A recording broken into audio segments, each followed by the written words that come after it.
I came across the hotel receipt by chance. My wife had claimed she was at a work meeting that evening, but the receipt painted a different picture. It listed a deluxe suite, 2 dinners, a bottle of wine, and a name I didn't recognize, Peterson B. That was the moment I stopped being the supportive husband and began to transform into someone else. I didn't raise my voice, didn't shed any tears.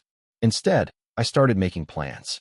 2 decades of marriage, 2 kids, and she had no clue what was coming. By the time she figured it out, I was already gone. My name is Christopher Lawson, but most people call me Chris. I'm 48 years old, and for the last 23 years, I've been fixing things. Broken boilers, burst pipes, faulty wiring across commercial buildings in 3 counties. I'm employed by Davidson Property Management, one of the state's biggest firms. It's honest work, the kind that leaves you worn out by the end of the day, but content, knowing you've kept offices warm and businesses running. I've always been the guy who fixes things, who solves problems. Never did I imagine there'd be something I couldn't fix with my hands and a toolbox. I married Melissa 2 decades ago. We met at a friend's barbecue. She was a nurse back then, working the night shift at County General. She had a lovely smile, a sharp sense of humor, and this special way of making you feel like you were the only person in the room.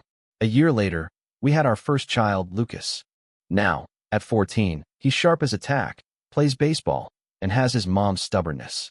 Then came Olivia, 12 years old, as sweet as can be but tough when needed. She has my eyes and her mom's determination. For years, everything felt secure. We had our routines, Sunday dinners, summer camping trips, Friday movie nights. Melissa eventually shifted from nursing to office management at a medical clinic downtown. She said the hours were better, more time for the kids. I believed her. I believed everything she said. 3 weeks ago, it all began on a Tuesday evening. I came home late from a job at Riverside Office Complex. A burst pipe on the 4th floor. It took me 6 hours to fix. I was exhausted, covered in grime, and all I wanted was a hot shower and whatever leftovers were in the fridge. The house was quiet. Lucas was upstairs doing his homework. Olivia was at a friend's house for a sleepover. Melissa was in the living room, curled up on the couch with her laptop, half watching a reality show.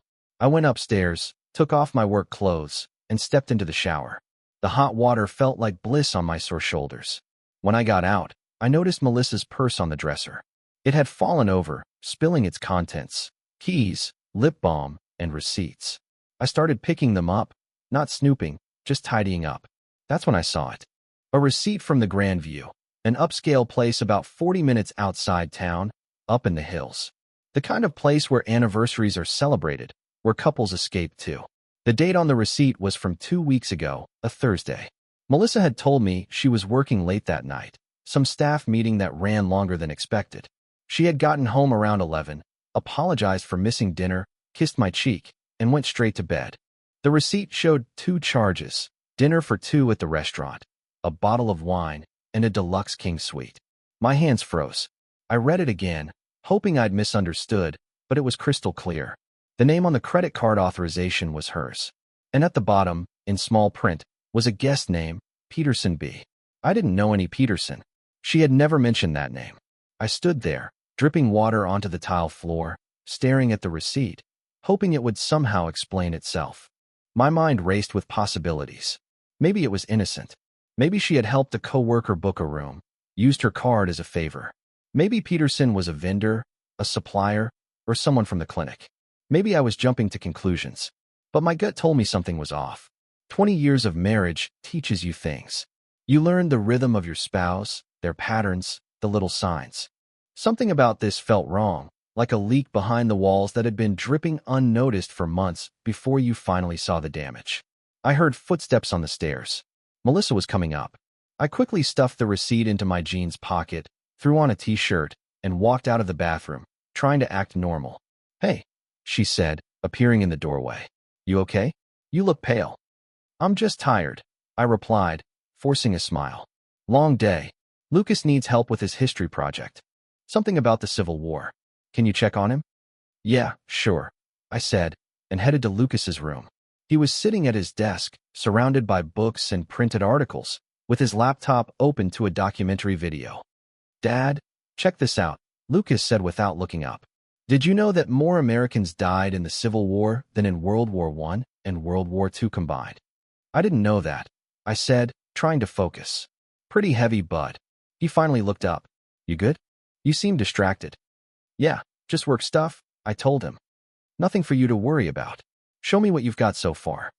We spent the next hour working on his project, which helped calm my racing thoughts. But that receipt burned in my pocket like a lit match. After I said goodnight to Lucas and made sure Melissa was in bed, I went back downstairs. I sat at the kitchen table, pulled out my phone, and did something I'd never done before. I looked up the Grand Views website, luxury accommodations, romantic getaways starting at $300 a night. The Deluxe King Suite went for $450. I opened our joint bank account on my phone and scrolled back 2 weeks. There it was, a charge for $473 to the Grand View on the same date as the receipt. I'd seen it before, but hadn't paid much attention. Money came and went. We both had access to the account. I trusted her. I sat there in the dark kitchen, the only light coming from my phone screen, and something shifted inside me. This wasn't a mistake or a misunderstanding. This was real. The next morning, I waited until Melissa left for work and the kids went to school. Then I called my best friend, Jason Turner.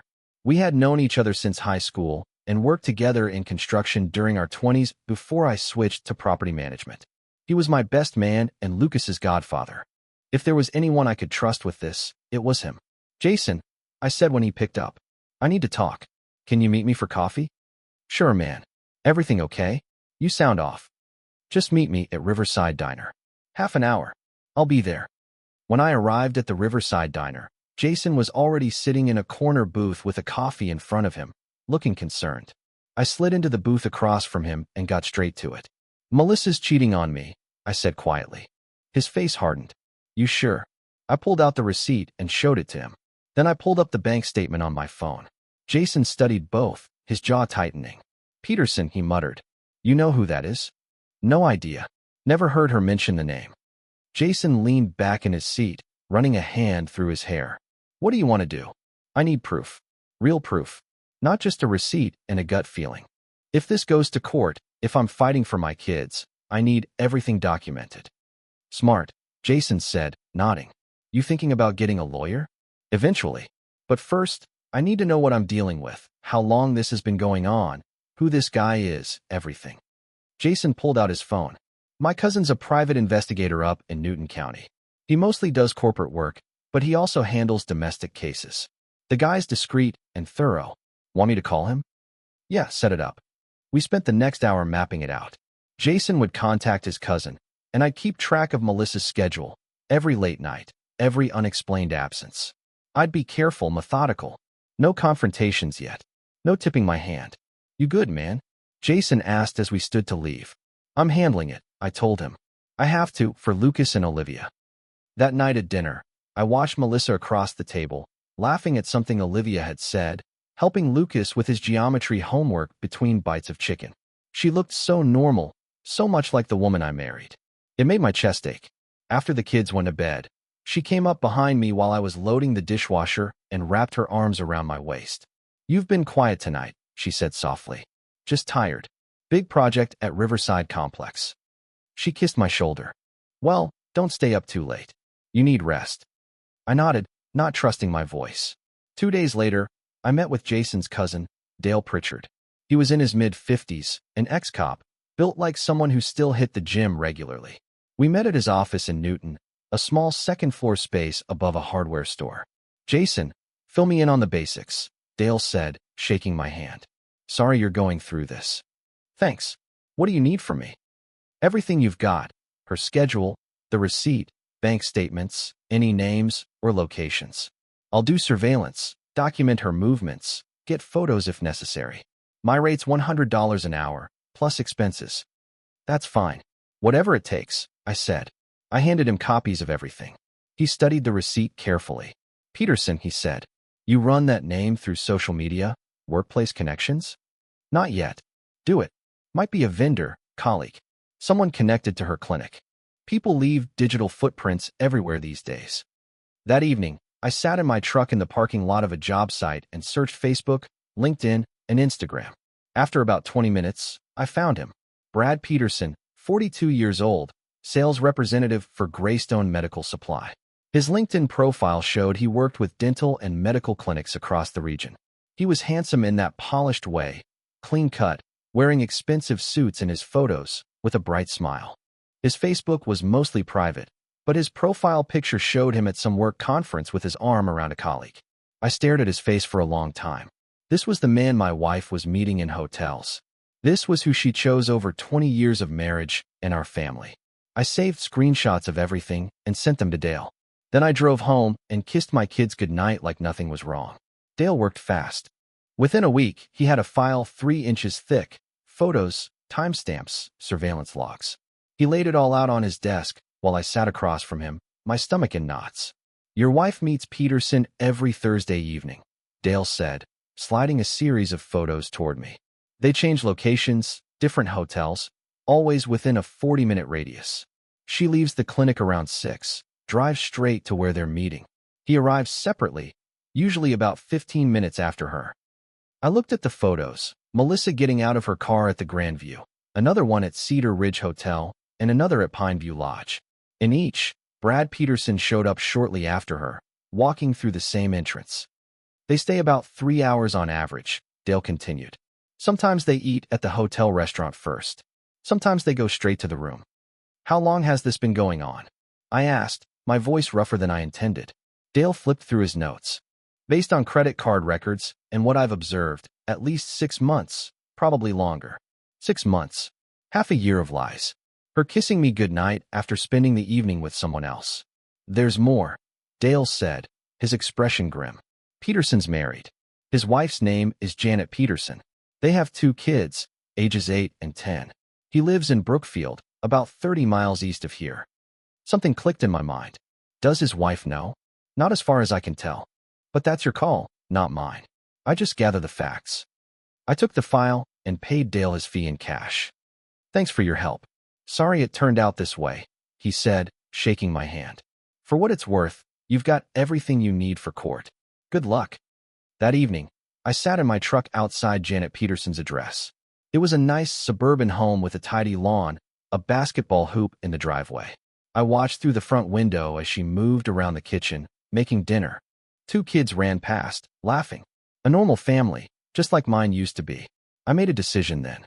Janet deserved to know. She deserved the same truth I'd been hunting for. I got out of my truck and walked to the front door, ringing the bell.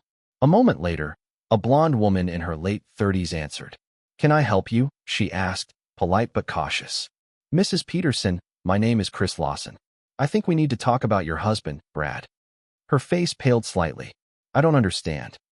He's been having an affair with my wife for the past 6 months. I have proof. Can I come in? She stared at me for a long moment, then stepped aside. We sat at her kitchen table, and I showed her everything. The photos, the hotel receipts, the timeline. She didn't cry, didn't yell. She just sat there, absorbing it all with a terrible calm. I suspected something, she finally said, her voice hollow. He's been distant, always working late. But I told myself I was being paranoid. I did the same thing, I admitted. She looked at me, and there was steel in her eyes. What are you going to do? Divorce her. Get custody of my kids. Make sure she loses everything that matters. Janet nodded slowly. I want to help. Whatever you need. He doesn't get to destroy this family and walk away clean. Neither does she. We shook hands, an alliance forged in betrayal. Living with Melissa became its own kind of torture. Every smile felt like a knife. Every casual touch felt like betrayal. But I kept my face neutral, played the part of the unsuspecting husband. I had to. Not yet. Not until everything was in place. Lucas noticed first. We were in the garage on a Saturday afternoon, working on his bike. The chain had slipped, and I was showing him how to fix it. Dad, can I ask you something? He said, wiping grease from his hands. Sure, bud. Are you and Mom okay? You guys seem off. I looked at my son, 14 years old and already too perceptive for his own good. I couldn't lie to him, but I couldn't tell him everything either. We're working through some stuff, I said carefully. Adult stuff. Nothing for you to worry about. But I do worry, he said. Olivia does too. She asked me last night if you and Mom are getting divorced. That hit me harder than I expected. I set down my wrench and faced him directly. Lucas, I need you to listen. Whatever happens between your mom and me, you and Olivia are my priority. Always. I will never let anything hurt you too. Understand? He nodded, but I could see the fear in his eyes. Is it bad? It's complicated, but I'm handling it. I promise. That night, Jason came over with beer and takeout Chinese food. We sat on the back porch while Melissa took the kids to a movie. I made sure she was occupied. I got the lawyer lined up, Jason said, pulling out his phone. Her name's Catherine Reynolds. She's tough. Been doing family law for 15 years. Won't take any garbage from the other side. Good. When can I meet her? Monday afternoon. I already set it up. 2 o'clock at her office. He paused. You ready for this, Chris? Been ready since I found that receipt. Jason nodded. What about the kids? That's what keeps me up at night, I said. But I'd rather they see me fight for them than watch me pretend everything's fine while their mother destroys this family. Monday came. Catherine Reynolds' office was downtown on the 5th floor of an older building. She was in her mid-40s, sharp suit, even sharper eyes. We shook hands, and she gestured for me to sit down. Jason tells me you need representation, she said, getting straight to business. Tell me what's going on. I laid out everything. The affair, the evidence, Dale's investigation, my conversation with Janet Peterson. Catherine took notes, asking pointed questions. This is solid, she said when I finished. With this evidence, you'll get primary custody. The affair works heavily in your favor, especially with the kids' ages. Courts don't like parents who prioritize affairs over family. What about assets? The house is in both names, I said. Yes, but I've been paying the mortgage for 20 years. Her income goes to household expenses, but the property payments are all mine. We'll argue for you to keep the house. She'll get some financial settlement, but given the circumstances, it won't be 50-50ths. I leaned forward. I want this done clean. I don't want to drag my kids through a war. Catherine's expression softened slightly. I understand, but be prepared. When she realizes what's happening, she may fight dirty. People do when they're cornered. Let her try. 2 weeks later, Melissa told me she had a business conference in Atlanta, a 3-day medical office management seminar. She showed me the itinerary, hotel confirmation. Everything looked legitimate. It'll be good for the clinic, she said, packing her suitcase. Networking, new management techniques, might even lead to a promotion. Sounds great, I said, watching her fold clothes into neat stacks. She kissed me before leaving. Take care of the kids. Lucas has baseball practice Wednesday. Olivia has her art class Thursday. I've got it covered, I said. I watched her drive away, saw her car disappear down the street. Then I turned to Jason, who was waiting in his truck down the block. She's gone, I texted. I'm coming over. For the next 6 hours, we worked like men possessed. I had already moved most of my important things to a storage unit I rented under my name only. My tools, photo albums, my grandfather's watch, documents, everything with real value. Now we cleared the rest. Clothes, shoes, my side of the bathroom. Everything went into boxes and bags. Jason's truck made 3 trips to the storage unit. We worked in silence, mostly efficient, methodical. You sure about this? Jason asked during the second trip. This is cold, man. She's been lying to my face for 6 months, I said. She doesn't get a warm goodbye. By evening, my presence in that house had been erased. No razor in the bathroom, no coffee mug in the cabinet, no work boots by the door. It looked like I'd never existed there. The hardest part was the kids. Lucas and Olivia were at their grandmother's house, Melissa's mom, for the week. I'd arranged it carefully, told them I had a big project at work and needed to focus. They'd be back on Friday, the same day Melissa returned, but they wouldn't come back to the same house. I left the divorce papers on the kitchen table, filed and ready. Next to them was a thick envelope with copies of all the evidence, photos, hotel receipts, Dale's investigation report, bank statements, everything. I also left a letter. Not an apology, not an explanation, just facts. Melissa, by the time you read this, I'll be gone. You've been having an affair with Brad Peterson for at least 6 months. I have proof of everything. The divorce papers are filed. My lawyer will contact you. The kids will stay with me. You made your choice. Now live with it. Chris. Jason helped me load the last boxes into my truck. Where you headed? He asked. Apartment I rented across town. 2-bedroom. It's small but clean. Got furniture coming tomorrow. And the kids, I'll pick them up Friday. Take them to the new place. Explain everything in a way they can handle. Jason gripped my shoulder. You're doing the right thing, brother. Those kids need stability. They need a parent who doesn't lie. I nodded, unable to speak past the lump in my throat. That night, I slept in my new apartment. It was quiet, empty, but it was honest. No more pretending. No more lies. When Melissa came home on Friday afternoon and walked into that empty house, when she read that letter and saw those photos, her world would shatter, just like mine had 6 weeks ago. Melissa's flight landed on Friday at 4 o'clock in the afternoon. I know because Janet Peterson texted me. We'd been coordinating, keeping each other informed. She'd confronted Brad 2 days earlier, and according to her, he'd completely broken down. He's staying at his brother's place. Her text read, "Lawyer's been contacted. I'm taking everything." "Good," I replied. "Stay strong." I was at my new apartment when my phone started buzzing. Melissa. I let it ring through to voicemail. Then she called again and again, 12 times in 20 minutes. Then the text started. "Chris, where are you? The house is empty. What's going on? Please call me. I'm scared. I found the papers. We need to talk. This is insane. You can't just leave like this." I read each one without responding. Jason sat across from me, watching. "Cold man," he said, shaking his head. "But effective." My phone rang again. This time it was Lucas, calling from his grandmother's house.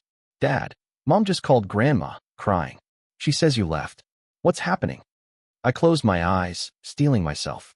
This was the part I'd been dreading. "Lucas, I need you to listen carefully. Your mom and I are getting divorced. I found out she's been lying to us. To the whole family. I had to leave." "Lying about what?" "Adult stuff. I'll explain everything when I see you tomorrow. But right now, I need you to know that you and Olivia are safe. I'm not going anywhere. How about a new place set up for us? Are we going to live with you?" "Yes. I'm picking you both up tomorrow morning. We'll talk then." "Okay." There was a long pause. "Okay. Dad, is Mom going to be all right?" That question hit me hard. Even now, my son was worried about her. "Your mom made some choices, Lucas. She'll have to deal with the consequences. But that's not your responsibility. You focus on school, baseball, being a kid. Let me handle the adult problems." "All right." He nodded, but I could see the fear in his eyes. "Is it bad?" "It's complicated, but I'm handling it. I promise." Saturday morning came. I drove to Melissa's mother's house to pick up the kids. Lucas met me at the door, his face serious beyond his years. Olivia stood behind him, clutching her backpack. "Hey, kiddo," I said, kneeling down to Olivia's level. "You ready to see our new place?" "Is it nice?" she asked quietly. "It's got a backyard and your own room. I think you'll like it." During the drive, I explained everything as simply as I could. Their mother had been seeing someone else. I'd found out and decided we couldn't stay together, but I wanted them to know this wasn't their fault. Nothing they did caused this. Lucas stared out the window, processing. Olivia cried quietly in the back seat. "Can we still see Mom?" Olivia asked. "Of course, she's still your mother. This is between her and me, not you kids." The new apartment felt smaller with them in it, but it was home. Lucas checked out his room, nodded approval at the baseball posters I'd hung. Olivia carefully arranged her stuffed animals on her bed. That evening, Melissa showed up. I'd been expecting it. She knocked hard, then rang the doorbell repeatedly. I opened the door but stood in the frame, blocking entry. "What do you want?" She looked terrible, red eyes, hair disheveled, still wearing the same clothes from her flight. "We need to talk, Chris. Please. You can't just throw away 20 years. "I'm not throwing anything away. You already did that. It was a mistake. A stupid, terrible mistake. But we can fix this." "No, Melissa. We can't." Melissa's face contorted. "You won't even let me explain." "Explain what?" 6 months of hotels with Brad Peterson? The lies? "I know everything, Melissa. I have photos, receipts, a full investigation report. There's nothing to explain." She went pale. "You hired someone to follow me. I did what I had to do. You want to know the really pathetic part? His wife didn't know either. Janet Peterson. Nice woman. 2 kids. I had to tell her that her husband was spending their money on hotels with you." Melissa stumbled back, like I'd hit her. "You told his wife." "She deserved to know. Just like I deserve to know." "Chris, please." Tears streamed down her face. "I love you. I made a horrible mistake, but I love you. We have kids together. We have a life." "Had a life?" I corrected her, past tense. You destroyed it the first time you checked into a hotel with him. It's over with Brad. I ended it. I swear. I don't care. It doesn't matter if it's over. The damage is done. Lucas appeared behind me in the hallway. Dad, everything okay? Melissa saw him, and her expression shattered. Lucas, baby. Lucas's face was hard. I heard everything, Mom. I heard Dad on the phone with Jason. I know what you did. My son, 14 years old, looked at his mother with something close to contempt. Lucas, please try to understand. Understand? What? That you lied to us? That you chose some other guy over Dad? Over us? Lucas shot back, his voice rising. It wasn't like that. Then what was it like? Lucas challenged. Because from where I'm standing, you lied every single day.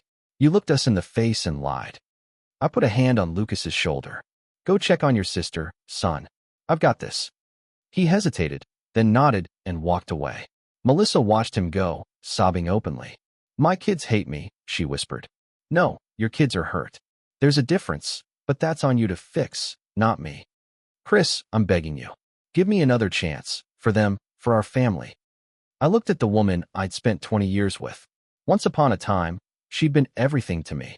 Now she was just someone who'd made choices I couldn't forgive. The divorce papers are filed, Melissa. My lawyer will be in contact about custody arrangements. You can see the kids, but it'll be scheduled and supervised initially. Supervised? You think I'd hurt them? I think you've already hurt them enough. Now get off my property. This isn't over, Chris. Yes, it is. You just haven't accepted it yet. She stood there for a long moment, then turned and walked to her car. I watched her drive away, then closed the door and locked it. Lucas was sitting on the couch when I came back in. You okay, Dad? He asked. I will be. We all will be good, I said. Because I meant what I said. What she did was wrong. I sat beside him. I know, son, but she's still your mother. Eventually, you'll need to find a way to forgive her for your own peace. Maybe, he said, but not today. Not today. I agreed. That night, after the kids were asleep, I sat in my small living room and felt something I hadn't felt in months, relief. The secret was out. The lies were exposed. Whatever came next, at least it would be honest. My phone buzzed. A text from Catherine Reynolds, my lawyer. Her attorney made contact. They want to negotiate. Meeting set for Tuesday. Be ready. I texted back. I'm ready. Let's finish this. 8 months passed like water under a bridge. The divorce went through faster than expected. Catherine had been right. With the evidence we presented, the affair documented in painful detail, Melissa didn't have a leg to stand on. I got primary custody of Lucas and Olivia. She got supervised visitation every other weekend and Wednesday evenings. The house sold, and we split the proceeds, though I walked away with more given my documented contributions.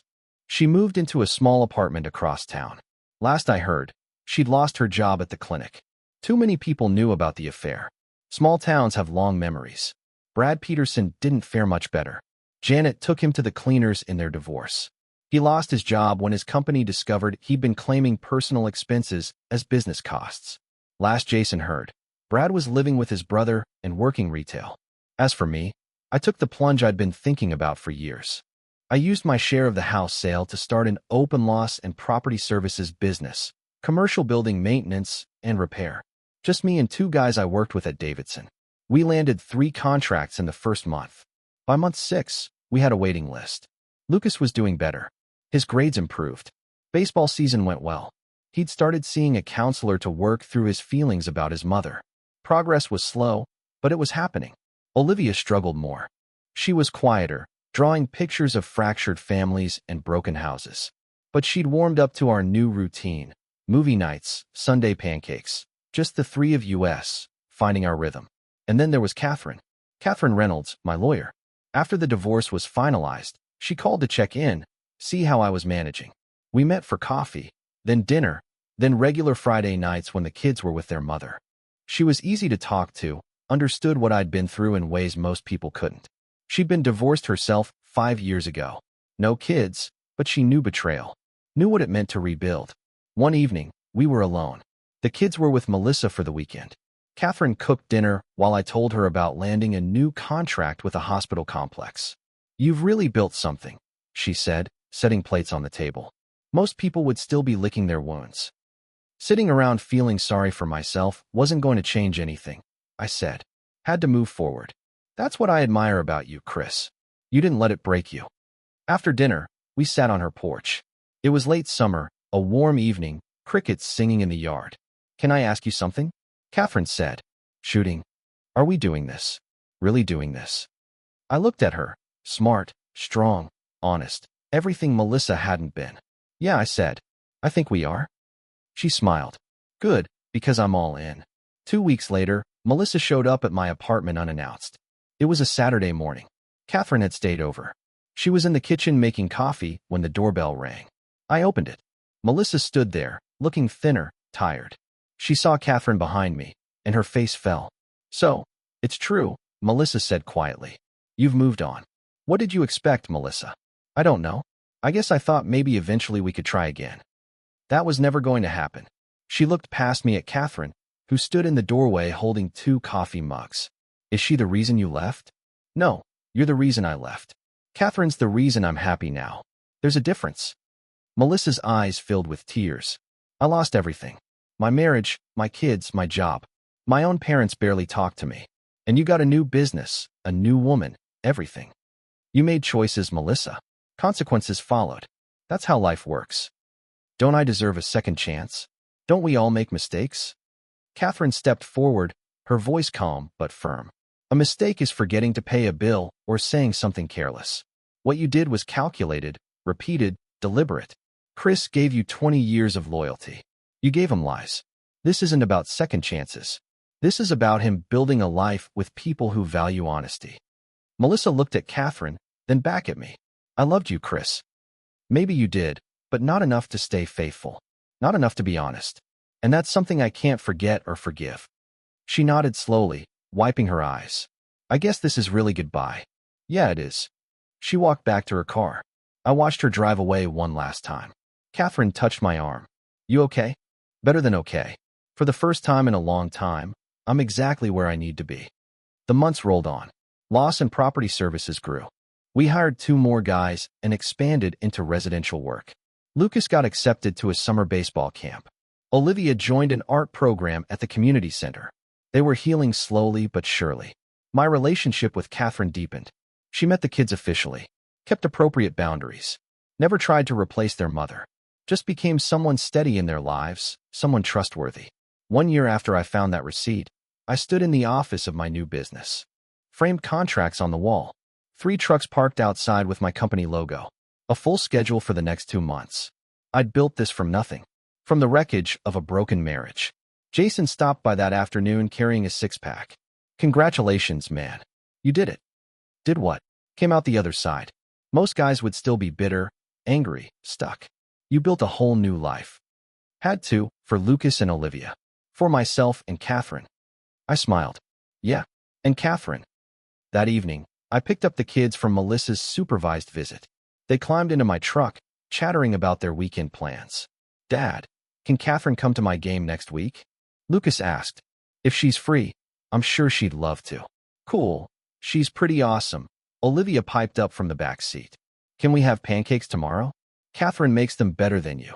Hey now, I protested, grinning. Those are fighting words.